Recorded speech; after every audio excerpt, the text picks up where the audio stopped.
After 5 months of price declines, the lowest mortgage application rating of the 21st century, and the quickest mortgage rate hike in modern American history, the housing market in the United States is crumbling before our eyes. For years, the house of cards soared higher and higher as builders, real estate brokers, loan officers, investors, and sellers rejoiced, while millions of young, optimistic Americans watched as prices skyrocketed, turning the American dream into a nightmare. The post-2020 real estate world will be remembered for decades as a showcase of greed, deceit, and denial. Yet, despite all the fresh data pointing to a future market catastrophe, hundreds of you are watching this video with doubt. After all, most purchasers today have grown up in a world where real estate prices can only go higher. After all, according to the Case-Shiller index on the national level, we have experienced year-over-year price rises every year since 2011. And if I do some simple arithmetic and estimate that most individuals don't even start worrying about real estate until they're about 25, that implies that practically everyone under the age of 37 has never lived in an environment where house values have declined. Simply said, real estate has been a printing press, a dependable means to get rich through socially acceptable kinds of high leverage for over a decade. Everyone has two questions right now. Is this a different time? Is a major correction on the way? To comprehend what we have, we must first go back to 2007. But before that, allow me to welcome you all that are watching this video to Economic News. Please like the video if you're enjoying it so far, and subscribe with all notifications turned on by ringing the bell icon next to the big red button. Now, let us answer those questions and get back to the video. Of course, some of you may be wary of hearing this comparison. Many people feel that this is nothing like the 2008 disaster. But before you write a comment down below stating how wrong I am, I hope you would consider my theory. We were made to think as a society that the 2008 meltdown had everything to do with impoverished people and subprime lending. The widely accepted story is that unsafe loans or loans made to high-risk purchasers were passed off to banks with safety ratings that claimed that these customers were far more trustworthy than reality. That's an oversimplified description, but you get the idea. This bad loan notion, which has been repeated by the media for over 15 years, may however be slightly incorrect or misinterpreted. The 2008 catastrophe was exceedingly difficult underneath the surface. One of the key factors that the media narrative overlooks or ignores when discussing this specific catastrophe is the involvement of investors and how much they abuse the crooked mortgage market. This isn't simply an opinion. There are several excellent scholarly studies indicating that impoverished individuals and bad loans were not the primary causes of the crisis. It was the investors who should have faced the most of the blame. And I'm not talking about the huge institutions here. I'm talking about the mom and pop investors with property holdings of less than a dozen units. In 2007, these sorts of investors dominated what I refer to as the speculation market, pushing themselves into increasingly hazardous products and what experts eventually referred to as the mortgage arms race.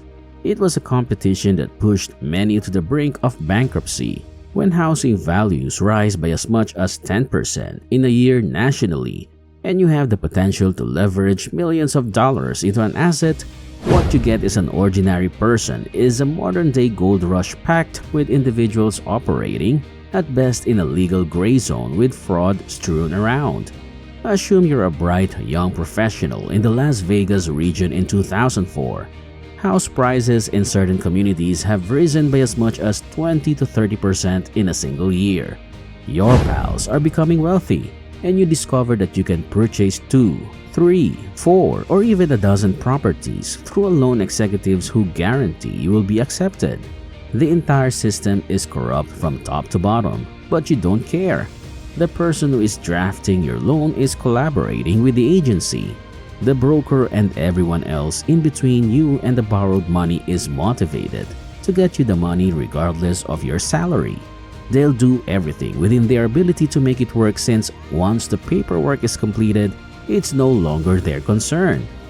In a real-life game of billion-dollar hot potato, they've traded the risk to another bank. They just think about their commission. And as far as you're concerned, you're simply lawfully withdrawing money from a local bank. All you have to do is hold a house or houses for a year, and you'll make hundreds of thousands, if not millions of dollars. This method of maximizing leverage was prevalent, particularly in these hotspot cities, and it succeeded. Individuals became wealthy as a result. But then, when it reverses, prices plummet in the same way they rose, resulting in a worldwide disaster. Remember that when a bear market appears, investors are the first to go, and this investor class that foolishly speculates in the market has not vanished. In fact, in the most recent run-up, I shall argue that things are currently worse than they were in the mid-2000s. Redfin delivered its quarterly investor report just 2 weeks ago. There are different bits of evidence in it that serves as confirmation that we have comparable issues with severe investor speculation now, particularly in those hotspot towns out west. Investor house purchases decreased 45.8% in the fourth quarter of 2022, according to Redfin analysts.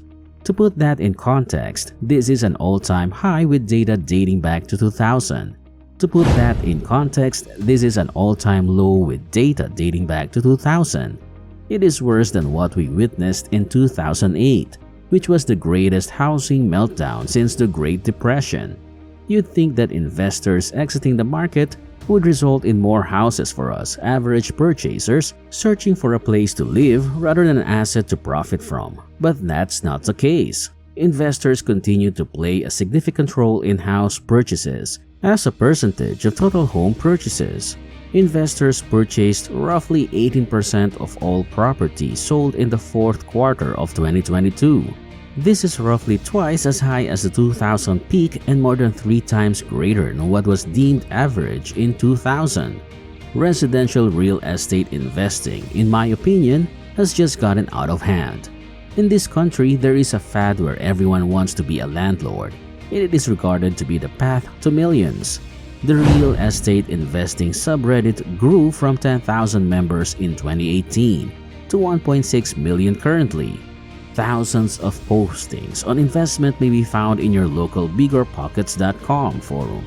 Even in tiny markets like Cleveland, Ohio, this is true.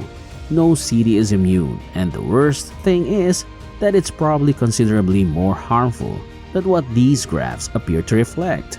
They fortunately provided much more detail on the methodology used to generate these graphs in their most recent investor report, and it exposes what I had suspected. Remember how I stated that in the previous crisis, mom and pop investors played a significant part in the bubble? Now, without boring you to death with data collecting, just remember this. Redfin examined county information from the United States dating back to the year 2000 to see how many transactions featured investors. The obvious question is how they decide who is an investor in these documents. After all, there is no public list of investors from which they may select. Apparently, the way they identify investors in this new version is by looking for purchasers whose names contain at least one of the following keywords: LLC Incorporated, Trust, Corporation, and Homes, as well as by ownership code by looking for deeds including the words association, corporate trustee, business, joint venture, and corporate trust. But in my opinion, this does find most investors, but it does contain a weakness that is not Redfin's fault. It entirely overlooks the category of inexperienced investors. Anybody using their own name, a distinct company name, or anything outside of those limits is not included in the statistics, and determining what proportion of the entire market falls outside of this net is practically difficult. But what we do know is that there are plenty of individuals home hacking or taking advantage of various lending schemes to invest in real estate. Consider the people in your community who purchased properties with a direct or indirect aim of flipping or renting them out in the near future. And the method by which many people accomplish this is somewhat immoral, yet supported by the government. For example, if you go to the bank and ask for a loan for a house that you intend to live in, they will give you an interest rate that is in line with national average at the time. But if you tell the loan officer that you do not intend to live there, it will be classified as an investment, which carries a higher interest rate. This is because investors are less likely to pay for a mortgage if problems emerge than someone who lives there. Obviously, if you live in a house with your family, the motivation to continue paying is considerably greater because you have a lot more to lose. Nobody wants to get evicted, so your loan is less risky on the bank side. But here's the problem. Because of the way the mortgage business is set up, investors actively accept loans that are intended for average people who simply want a place to live. The industry has yet to make a concerted attempt to meaningfully distinguish the two groups. In fact, this applies to government-sponsored initiatives as well. For example, the Federal Housing Administration, or FHA, loan permits some house purchasers to purchase with as little as 3.5% down, but it requires you to live in the property for the first year. This program was allegedly created by the government to assist average people in purchasing homes. But today, you have investors who frequently conduct mortgage fraud or utilize loopholes to join. They will, for example, utilize an FHA loan to acquire a triplex. We're all aware of the occupancy requirement, which states that you must live in the home for at least a year to qualify. However, there are almost no checks and balances in place. And even if you do decide to follow the rules, you can always live in the unit for a year and move on. Not exactly the type of incentive to keep investors away. There are many of these loopholes and techniques to make additional money. Go no farther than Matthew Cox to learn about the prevalence of abuse, fraud, and trickery. Cox was sentenced to 13 years in jail after being convicted for mortgage fraud in 2006. If you watch his entire interview on Vlad TV on YouTube, your image of the mortgage sector will surely shift, and what he says about the current status is truly terrifying. The current system is exactly as awful. At the end of the day, we don't know the exact number of investors in the market today or how much effect they have in driving up prices. But given the facts, it is apparent that there is at least a visible movement in prices as a result of various investor activity, and the same impact that comes from greed that drives prices up drastically will now operate in reverse when fear overtakes the market. Thank you for watching this video. Please check out our other videos on the channel and leave a comment down below, sharing your opinion on the housing market of the United States. Take care now and see you in the next video.